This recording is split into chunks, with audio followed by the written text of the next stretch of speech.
বন্ধুরা, এখন আমরা করতে চলেছি ডিমের কারি।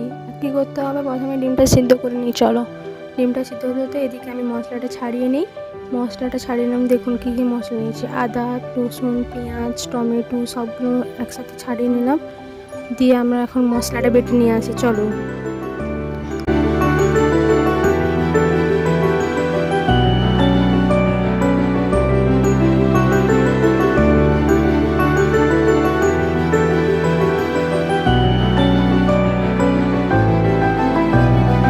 বাটা হয়ে গেছে। এপাশে কিন্তু দেখো বন্ধুরা, আমার ডিমটাও সিদ্ধ হয়ে গেছে। ডিমটা নামিয়ে নিলাম। এবার ডিমের খোলাগুলো ভালো করে ছাড়িয়ে নিতে হবে। তারপর ডিমে নুন হলুদ মাখিয়ে ভালো করে তেলে ভেজে নিতে হবে। পেঁয়াজটা ভালো করে ভেজে নিতে হবে, বাদামি করে পেঁয়াজটা ভালো করে ভেজে নিলাম। তারপর দিয়ে দিচ্ছি রসুন বাটা, দিয়ে দিলাম রসুন বাটাটা ভালো করে কষিয়ে নেওয়ার পরে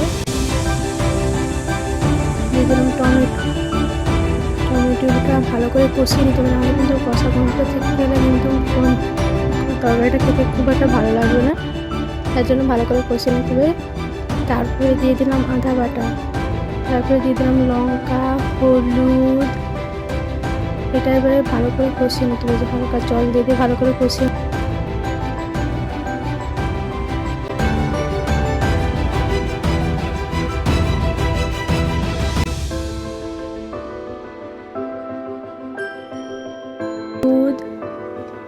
এটা এবারে ভালো করে কষিয়ে নিতে হবে। হালকা জল দিয়ে ভালো করে কষিয়ে নেবে।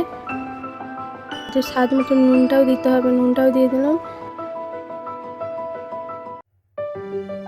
দিয়ে দিলাম একটা একটা করে ডিম। এবারে নামিয়ে নেবো। আমার কিন্তু হয়ে গেছে। এবারে দেখুন বন্ধুরা, কত সুন্দর কালারটা এসেছে আর তরকারিটা কত সুন্দর লাগছে দেখতে।